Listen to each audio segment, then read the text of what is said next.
Assalamualaikum warahmatullahi wabarakatuh. Ustadz Budiman adalah sahabat saya sejak dari mahasiswa.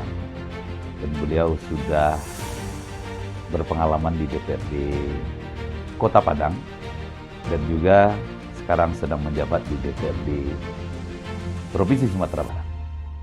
Dan beliau adalah seorang tokoh ulama, aktivis di Muhammadiyah Sumatera Barat.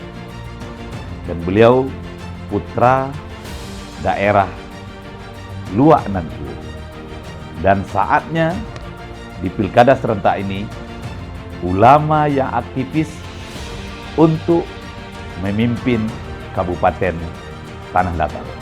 Dan kepada masyarakat, mari kita buktikan bahwa Kabupaten Tanah Datar di pilkada 2024 ini untuk memilih Bapak Budiman Datuk Malanogarang, tokoh Tanah Datar, untuk memimpin Tanah Datar supaya maju dan sejahtera.